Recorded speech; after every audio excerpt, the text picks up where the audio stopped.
¿Cuántos están aquí? Ah, vaya. Génesis capítulo 50. Génesis capítulo 50. Vamos a estar leyendo en el versículo 20 y en el versículo 21.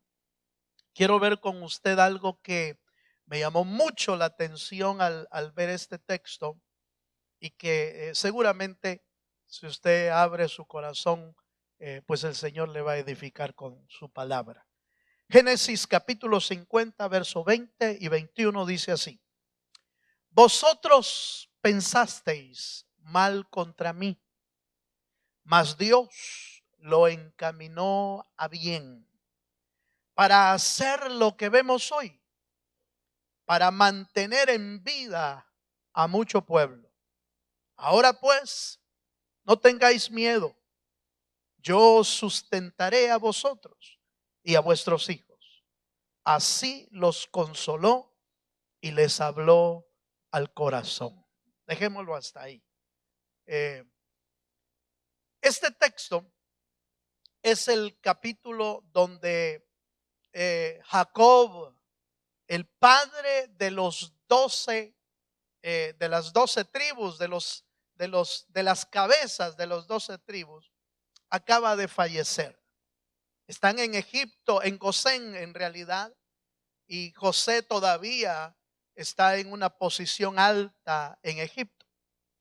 Ha muerto Jacob y por supuesto José hace luto por el padre, pero los hermanos de José, creo yo que no solamente estaban haciendo luto por el papá, sino que además estaban sumamente preocupados, porque vino a su mente el hecho de que ahora que nuestro padre ha muerto, quizás ahora José se quiera realmente vengar de lo que nosotros le hicimos cuando José era un jovencito.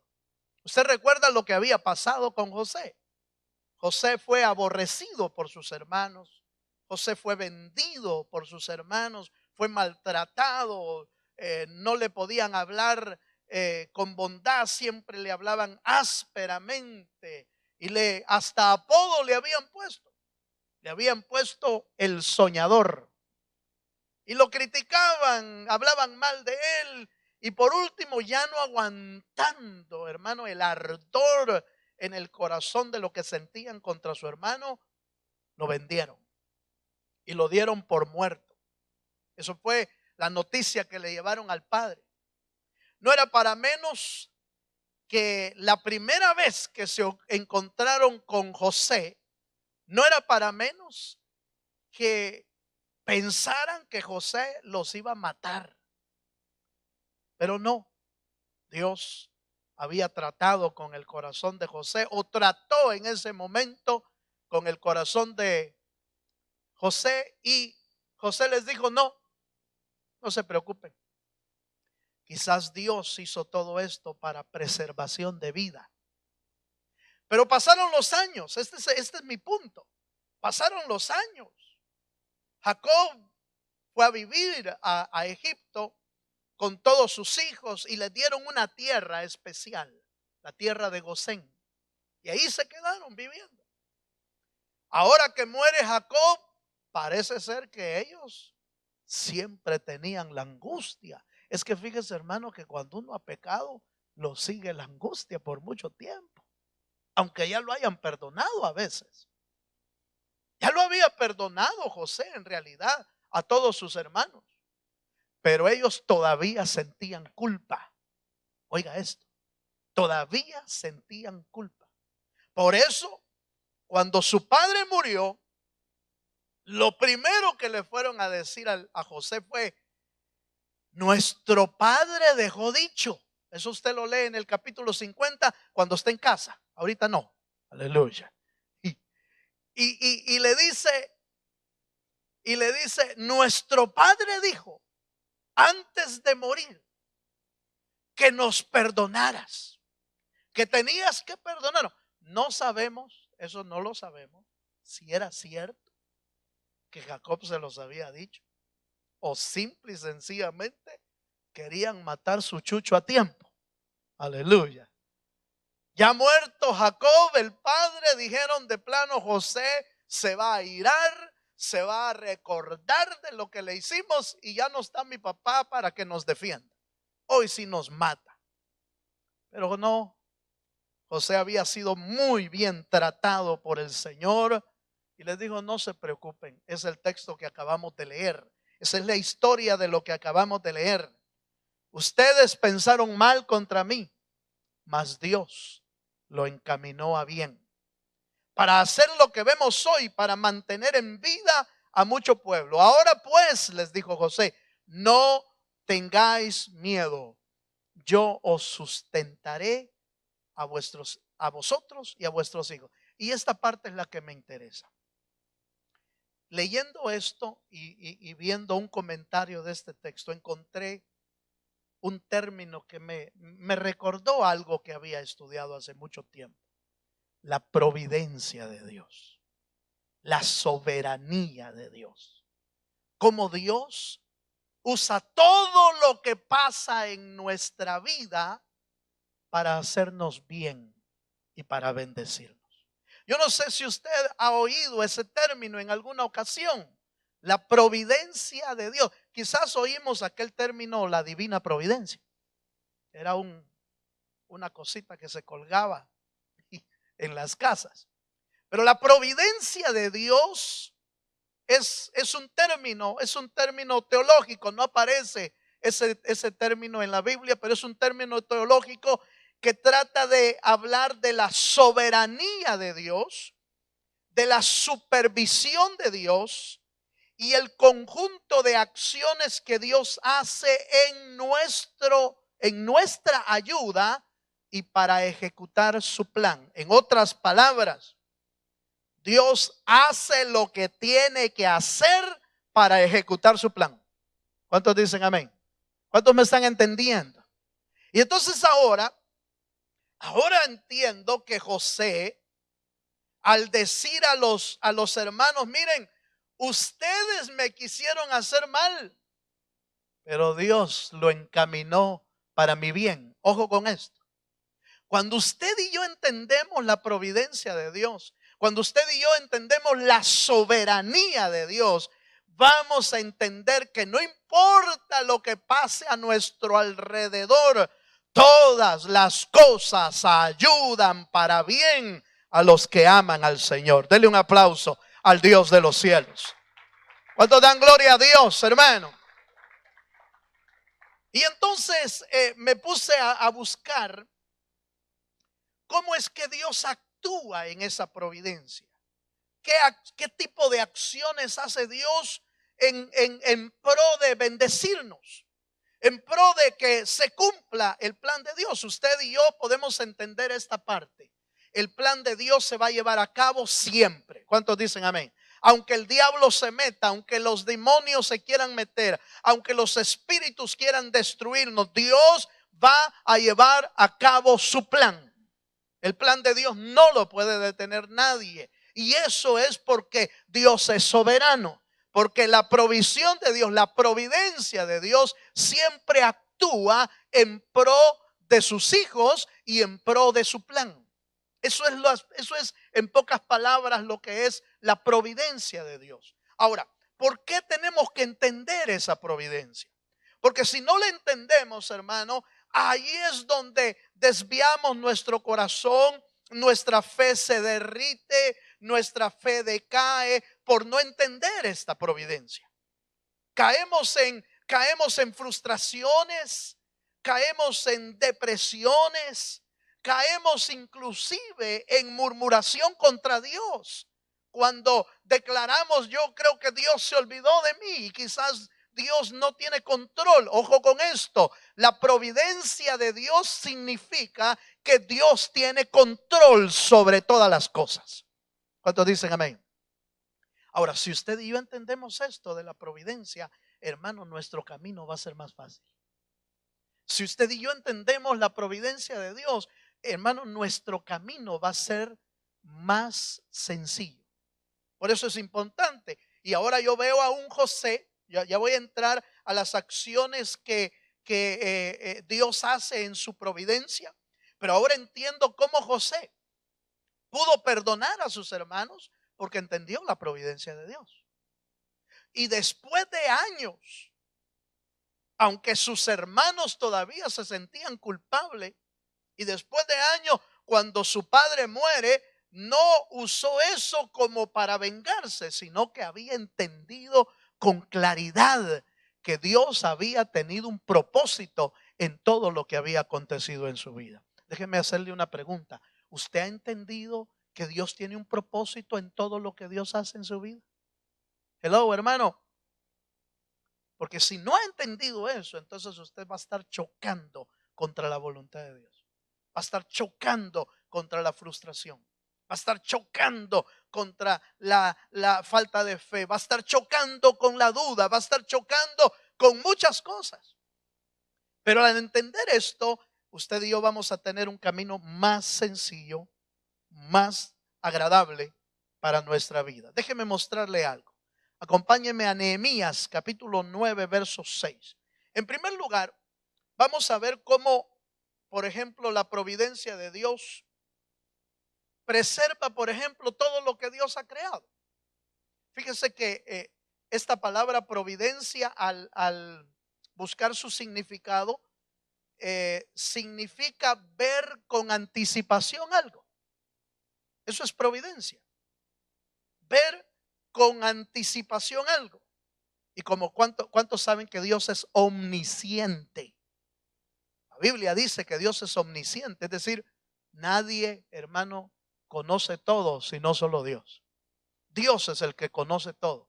Dice, todo lo puede, todo lo sabe.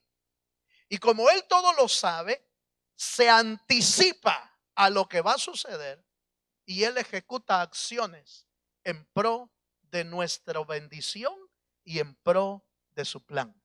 Eso es providencia. Ahora, Nehemías capítulo 9, versículo 6, nos habla de que Dios preserva y cuida todo lo que Dios ha creado. Leamos 9:6, dice, tú solo eres Jehová. Tú hiciste los cielos y los cielos de los cielos con todo su ejército, la tierra y todo lo que está en ella, los mares y todo lo que hay en ellos. Oiga esta parte. Y tú vivificas todas estas cosas y los ejércitos de los cielos, ¿qué dice, hermano? Te adoran. Esa parte de tú vivificas es bien interesante porque da a entender, hermano, que todo lo que existe obviamente ha sido creado con el Señor, por el Señor. Pero hay una parte bien interesante y es que todo lo creado guarda un equilibrio porque Dios lo sustenta, porque Dios lo sostiene, porque Dios lo vivifica. Mira, hermano, si Dios no vivificara lo que Él ha creado, si Dios no sustentara lo que Él ha creado, esta tierra ya se hubiera deshecho a saber hace cuánto, hermano. Porque el hombre ha hecho grandes méritos en destruirla. Aleluya. El hombre ha hecho méritos, hermano. Ha hecho méritos para destruir los mantos acuíferos, ya casi no hay agua. Ha hecho méritos para destruir la estructura de la tierra. Ha bombardeado la tierra, hermano, haciendo experimentos. Grandes cataclismos y bombas han sido producidos por experimentos de bombas adentro de la tierra. Ha hecho tantos méritos, hermano, que a veces esa es parte de la razón porque hay tantos huracanes hoy en día, porque se está dando un desequilibrio. Dios creó la tierra con equilibrio. ¿Cuántos dicen amén? Le creó polos en el norte y en el sur para que tuviera un equilibrio. Esos polos, hermano, allá arriba, oiga, digo arriba o abajo, a saber dónde va, pero en el norte y en el sur esos polos hacen que la tierra tenga un equilibrio, un balance. Fíjese, pero como se están derritiendo, entonces la tierra entra en desequilibrios. Y la forma de tratar la tierra. Yo estaba oyendo a uno de los meteorólogos tratando de explicar el porqué de los huracanes y el por qué son tan fuertes, porque la tierra misma busca un equilibrio. Y como el hombre está destruyendo tanto, entonces por eso se vuelven más fuertes cada vez. Bueno, y por supuesto en cumplimiento de la palabra, ¿va? Pero Dios la creó con un equilibrio. Un equilibrio tal, fíjese bien, hermano, que hasta los seres que Dios creó, como los animales, tienen un equilibrio porque, por ejemplo, hay una cadena alimenticia entre ellos. El más grande se come al mediano, el mediano se come al chiquito, el chiquito se come al más chiquito, el chiquito se come al microscópico. Hay una cadena alimenticia. Y está probado que con uno de esos animales que falte, la tierra entra, o ese pedazo donde viven, entra en desequilibrio. Está probado eso. ¿Pero por qué están en equilibrio? Porque Dios sustenta y vivifica. Tan así es que el Señor, usando a los animales, le dice al hombre: ¿Y ustedes por qué se preocupan tanto por la comida y por lo que han de vestir? ¿Acaso no has visto las aves del campo? Le dice. Mire, que no siembran, no ciegan, no cosechan, no, nada. Y sin embargo, Dios les da su alimento a tiempo. ¿Por qué? Porque Dios es soberano y la providencia de Dios es tanto para el ser humano como para los animales que Dios ha creado. Dios tiene un equilibrio. ¿Me estoy dando a entender, hermano? Eso es providencia. Eso es parte de la providencia. Pero bueno, esa es parte de la providencia con la creación. Pero ¿cómo es que Dios se manifiesta? ¿Cómo Dios manifiesta la providencia en nuestra vida? Veámoslo por favor. Acompáñenme por favor a Génesis 28, versículos 15 y 16. Una forma en que Dios manifiesta su providencia es que Él nos acompaña en la travesía, en nuestra travesía sobre la tierra. Y no solo nos acompaña un día, nos acompaña todos los días de nuestra vida. Eso es providencia. ¿Qué haríamos solos nosotros, hermano? Si con Él todavía hacemos trastadas, aleluya. ¿Qué haríamos si Dios no estuviera con nosotros? Y mira lo que le dijo a Jacob también, 28:15, ¿lo tiene? Génesis 28:15 y 16 dice: he aquí, yo estoy contigo, oiga estas palabras, y te guardaré por donde quieras que fueres, y volveré a traerte a esta tierra, porque, oiga, no te dejaré, ¿hasta cuándo? Hasta que haya hecho lo que te he dicho. Y despertó Jacob de su sueño y dijo: ciertamente Jehová está en este lugar, y no lo sabía. Mire, hay gente que no sabe que Dios está con ellos, porque no saben de la providencia, no conocen de eso, no lo han visto en la palabra. Quizás hemos leído un montón de textos, pero no nos hemos apropiado de la verdad de que Dios es, hermano, soberano y que siempre estará con nosotros. ¿No le parece que es más fácil el camino sabiendo que Dios está con uno? Jacob no lo sabía. Jacob iba huyendo, en ese tiempo iba huyendo. Iba huyendo de su hermano Esaú, que lo había engañado. Todavía no le habían dado esposa, todavía no había hecho familia, iba solo todavía. Y sin embargo, Dios se le apareció y le recordó que él no iba solo, sino que en ese camino iba Dios con él. Y le dijo, y te guardaré donde quiera que vayas. Y a mí me encanta esta frase. No sé si a usted, pero cuando yo la leí dije, Dios mío, ¿y por qué tanto se preocupa uno, hombre? ¿Por qué tanto se da uno de golpes en la vida? ¿Por qué va uno, hermano, en la vida con cara de aflicción cuando Dios va con nosotros? Y dice el texto, por favor, vea. Estoy en el versículo 15. Dice, y volveré a traerte a esta tierra porque no te dejaré hasta que haya hecho lo que te he dicho. En otras palabras, no te voy a dejar hasta que cumpla mi propósito en tu vida. ¿Usted tiene esa seguridad en Dios? ¿Usted está seguro que Dios va con usted? ¿O se le olvida en el camino? Cuando siente el apretón, empieza a llorar. Señor, me abandonaste. Señor, me dejaste. Señor, ¿dónde estás? ¿Qué te has hecho? El hecho de que usted y yo en algún momento no sintamos a Dios no significa que Dios no esté ahí. No significa que Dios no esté ahí. A veces Dios está en silencio y no dice nada. Eso es lo que le pasó al Señor Jesús en el huerto del Getsemaní. Cuando le decía al Señor, Señor, pasa de mí esta copa, pero no se haga mi voluntad, hágase la tuya. ¿Qué le contestó Dios, hermano? No le contestó nada. ¿Se había ido Dios? No, Dios estaba ahí. Pero ha de tener con razón aquel canto que le dieron a algún hermano cuando dice, cuando Dios está en silencio es porque Dios está trabajando. Ha de haber sido alguna revelación de Dios, o lo entendieron que cuando Dios se calla no es que nos ha abandonado, es que Él está haciendo su trabajo.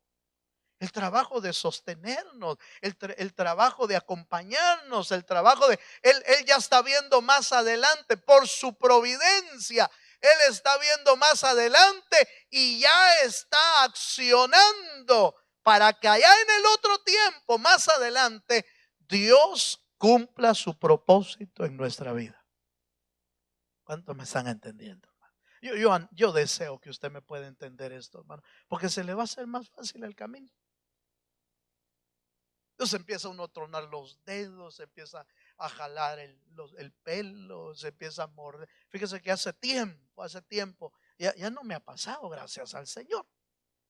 Gracias al Señor ya no me ha pasado, pero hace tiempo yo descubrí que cuando estaba preocupado, cuando algo me preocupaba, me empezaba a morder el labio, fíjese, comiendo. Porque lo de la comida, eso sí no lo perdía. Gracias a Dios, eso no se me iba. El hambre jamás se me ha quitado. Pero fíjese que sabía yo que algo me estaba preocupando, porque de repente comiendo, ¡pah!, me pegaba la mordida en el labio. Oh, ya me quedaba un rato quieto. Y después empezaba a comer así, para no volverme a morder. Pero resulta que mientras seguía la preocupación, allá al día siguiente, ¡pah!, me volví a morder. Y entonces descubrí que esa era señal de que algo me estaba preocupando. Entonces empecé a entender que lo que tenía que hacer era tirarme a los pies del Señor. Porque toda preocupación, toda angustia, toda aflicción de alma se va cuando uno está en la presencia del Señor. Dele un fuerte aplauso al Dios de los cielos. Entonces uno tiene que saber dónde buscar. Uno tiene que saber dónde ir, porque Él es el que es soberano y tiene una provisión clara de nuestra vida. En el Nuevo Testamento leímos ahí Génesis, que es el Antiguo Testamento, pero en el Nuevo Testamento con claridad dice que Él estará con nosotros todos los días de nuestra vida. ¿Hasta dónde? Hasta el fin del mundo. Como dando a entender, mi provisión estará contigo, mi presencia estará contigo todos los días hasta que salgamos de esta tierra. Con esa promesa, con esa providencia, ¿quién no sale adelante? Solo el que no ha recibido esa verdad. Y solo el que no ha entendido esa verdad. Porque vuelvo a repetir, Jacob dice, cuando despertó, porque fue un sueño el que vio una escalera que llegaba desde la tierra hasta el cielo, y vio ángeles que subían y bajaban, y en el sueño Dios le habló y le dijo, yo estaré contigo, no te voy a dejar hasta que cumpla mi propósito. Estoy parafraseando, pero oiga esto. Cuando se despertó Jacob, dijo, verdaderamente aquí estuvo Dios, casa de Jehová y puerta al cielo, dijo. Pero dijo algo que me interesa. Aquí estaba Jehová y yo no lo sabía. Hay mucho creyente que camina así, sin saber de la providencia de Dios. Con razón el camino se vuelve más camino de dolores, se vuelve más camino de ay, y no hay mis hijos, ¿ves? Sino ay, otra cosa. Y pasa doliéndole todo. ¿Por qué? Porque no se acuerda, no ha entendido que la providencia de Dios está con nosotros. Denle un fuerte aplauso al Señor. Vaya. ¿Cómo más se manifiesta la providencia de Dios para sus hijos? Fíjese que se manifiesta también con una protección sobre nuestra vida. Acompáñame a Isaías capítulo 43, verso 2. Esa misma providencia de Dios, esa misma presencia de Dios provee a sus hijos una protección divina. Bienaventurados los que entiendan acerca de la providencia de Dios, porque van a vivir protegidos por el Señor. Isaías capítulo 43, verso 2 dice, cuando pases por las aguas, ¿qué dice, hermano? Yo estaré contigo. Cuando pases por las aguas. Y si por los ríos, no te anegarán. Cuando pases por el fuego, no te quemarás, ni la llama arderá en ti. Esta es una promesa de protección de Dios dada por la providencia del Señor. Él ha prometido que cuando andemos en algún tipo de peligro, el Señor va a estar ahí con nosotros. Cuando pases por las aguas, nosotros acabamos de pasar por las aguas, hermano. Y por unas aguas que, por cierto, lo de un año nos aventaron en 5 días. ¿Qué pasó, Señor? ¿Dónde estabas? No, si Él estaba aquí con nosotros. Y por eso fuimos guardados maravillosamente por el Señor. Por eso fuimos guardados a tal grado que los hermanos veían que el agua llegaba a tocarles la puerta. Llegaba a tocarles, solo gracias a Dios que no alcanzó para tocar el timbre. Gracias a Dios. Solo llegaba a la puerta para tocarles la puerta, a la orilla. Y los hermanos dan testimonio de que el agua volvía a bajar, volvía a subir y tocaba la puerta, pero volvía a bajar, porque Dios es soberano y Dios protege a sus hijos. Cuando andes por las aguas, no te anegarán. Cuando pases por el fuego, no te quemarán, ni la llama arderá en ti. Hay protección por su providencia. Hay protección. Esa es una manera de manifestar Dios, la providencia del que Él está con nosotros en nuestra vida. Ahora, con razón, Bienaventurado el que logra entender esa verdad. Porque entonces note usted, no importa, es cierto, entra uno como en angustia, como en aflicción, pero sabe que Dios está en control de todo. Dios tiene el control de todas las cosas. ¿Cuántos dicen amén, hermano? Veamos otro elemento aquí. Veamos otro elemento. Deuteronomio capítulo 2, versículo 7. Fíjense que otra manifestación de la providencia de Dios es que en tiempos de necesidad el Señor siempre provee para los suyos. En tiempos de necesidad el Señor siempre provee para los suyos. Deuteronomio capítulo 2, verso 7 dice así: pues Jehová tu Dios te ha bendecido en toda obra de tus manos. Él sabes que andas por este gran desierto estos 40 años. Jehová tu Dios, ¿qué, hermano? Ha estado contigo. ¿Y qué dice? Por favor, ¿qué dice? Y nada te ha faltado. Esa es providencia de Dios. Esa es provisión de Dios. Yo no sé cuántos años lleva usted en este gran desierto. Pues estamos en un desierto, hermano. Es un desierto espiritual. No estamos en un desierto físico, pero hay un desierto espiritual. No sé cuántos años lleva usted de caminar con Dios, porque caminamos a saber cuántos años también sin Dios. Pero desde que empezamos a caminar con el Señor prometió que Él estaría con nosotros. En Israel, sale Israel de Egipto y se va a lugares inhóspitos. Se va a lugares no de abundancia, donde todo es árido, todo es caliente o todo es frío por la noche, donde no hay comida, donde no hay agua, donde hay alacranes, hay escorpiones, hay serpientes, donde hay esto. Y parecía, hermano, una locura caminar por esos lugares, pero el Señor, dice la Biblia, que iba, hermano, con una columna de fuego en la noche y una nube que lo cubría por el día para cubrirlo también del sol.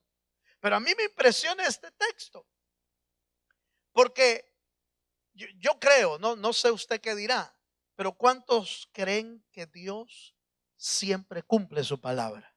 Dios no miente. Dios no miente, porque Él no es hombre para que mienta, ni hijo de hombre para que se arrepienta.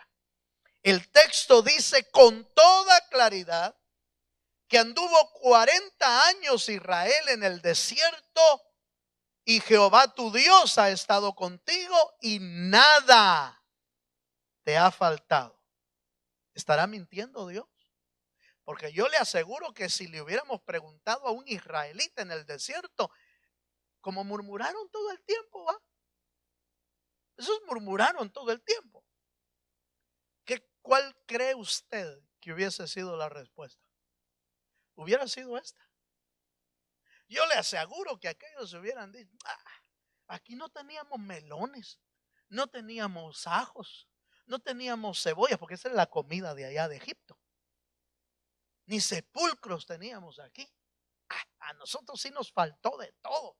Yo no sé cómo se le ocurrió a Dios meternos en este desierto. Si aquí una gran escasez. No. La Biblia dice que nada les faltó. ¿Sí me estoy dando a entender? Si a usted le hicieran esa pregunta, ¿qué contestaría, hermano? Si a usted le preguntaran, mire, hermano, y ahora que ha estado con Dios, que camina con Dios, que lleva ¿qué? 5 años caminando en el desierto con Dios, 10 años caminando en el desierto, 15, 20, no sé cuántos años tenga. Si a usted le preguntara, ¿le ha faltado algo? ¿Qué contestaría? Aleluya. ¿Qué contestaría? Bien, hermano, yo he pasado vicisitudes. Es que me dan ganas de llorar cuando me acuerdo. No entendió la providencia de Dios. No conoció la providencia de Dios. Porque el que no te haya faltado nada no significa que tuviste todo lo que querías, porque Dios suple lo que necesitas, no lo que se te antoja. Dale un aplauso al Señor si se anima. Aleluya. Dios envía para suplir la necesidad y no para cumplir caprichos. Aunque de repente usted me saque aquel texto que dice, pero Él concederá los deseos de tu corazón. Sí, para cuando estás bien pegado al Señor. Cuando tienes una relación tan íntima y tan personal como dice la Escritura, deleítate. Deleítate en Jehová. Cuando hemos aprendido a deleitarnos, mire, con razón el apóstol Pablo dice, ay, si yo me gozo en la escasez y en la abundancia. Se gozaba Pablo.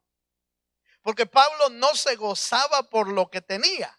Pablo se gozaba porque Dios lo había salvado y lo había escogido para predicar la palabra del Señor. Por eso se gozaba.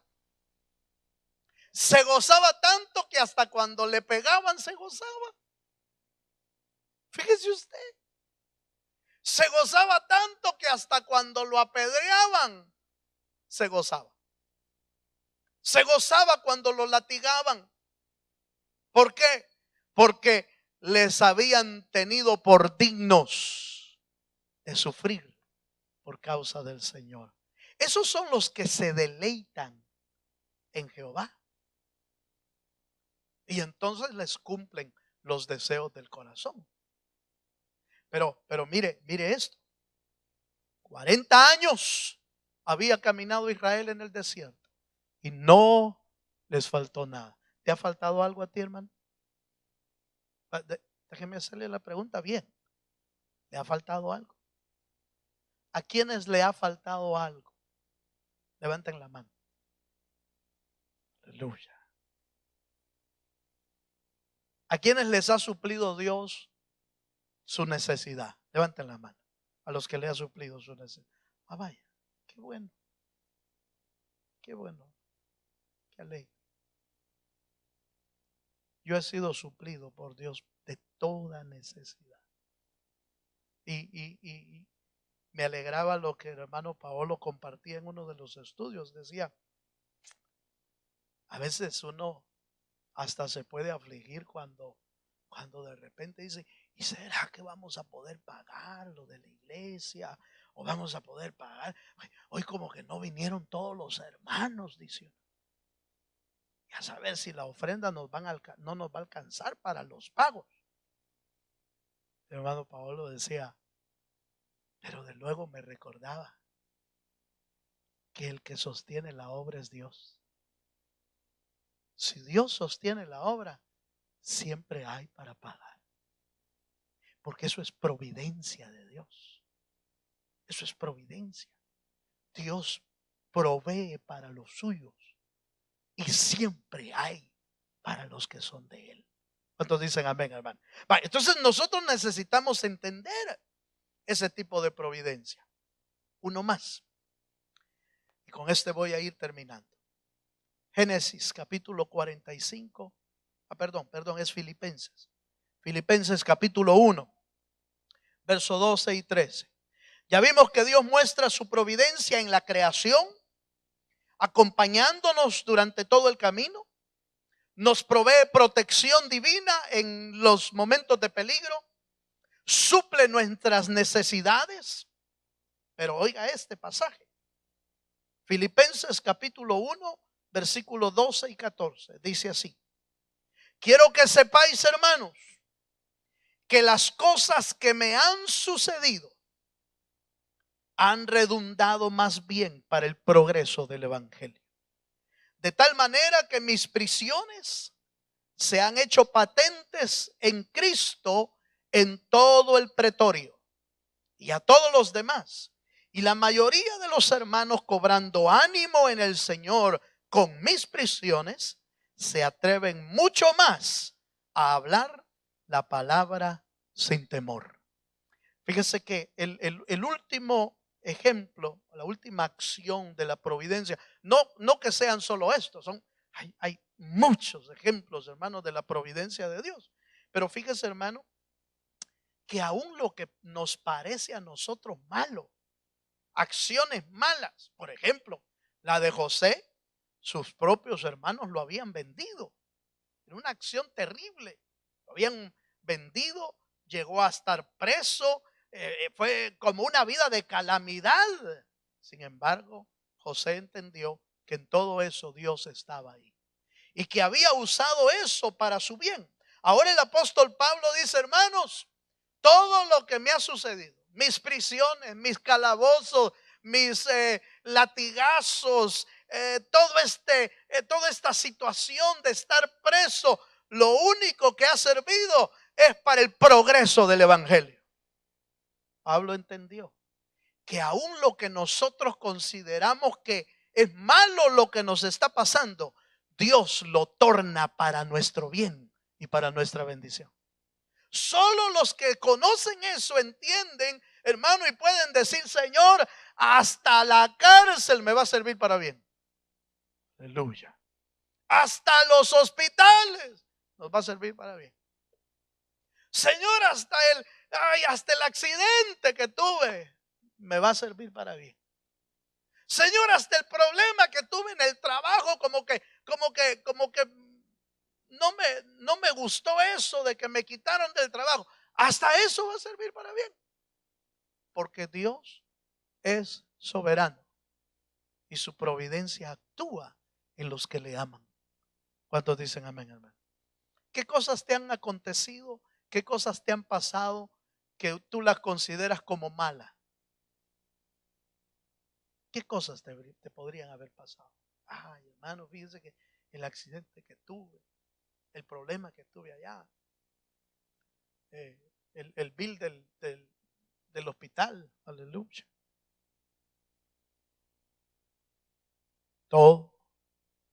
Todas las cosas ayudan para bien a los que aman al Señor. Si entiendes la providencia de Dios, yo te aseguro, hermano, que aún los 40 años en el desierto te van a parecer pocos y sin problema. Te van a parecer vacaciones en la playa. Oiga, lo que estoy diciendo parece una locura, ¿va? Porque qué contraste entre el desierto. Lo único bueno es que los dos tienen arena, ¿verdad? La playa y el desierto, los dos tienen arena. Pero qué contraste entre uno y el otro. Pero si entiendes la providencia de Dios, el desierto te va a parecer la bondad de Dios sobre tu vida. Porque en medio de ese desierto vas a ver su protección, vas a ver su provisión, vas a ver el suplir tus necesidades, vas a ver cómo el Señor te guarda en medio del peligro, vas a ver que todas las cosas que suceden es porque Dios tenía un propósito en tu vida. Póngase de pie, yo ya terminé y quiero aprovechar este tema para hacerle un llamado. Un llamado para que le digamos al Señor, Señor, yo quiero recibir tu providencia. Es decir, no solo sepa de la providencia de Dios, sino reciba la providencia de Dios en su vida. No le vaya a suceder como le sucedió a Jacob, que en su camino no sabía que Dios iba con él. No lo sabía, no se había dado cuenta. Y entonces el desierto se vuelve inhabitable. el desierto se vuelve incómodo. El desierto se vuelve intolerable. Pero si Dios va ahí contigo, aún en el desierto, Dios convierte los desiertos en manantiales. Cierre tus ojos.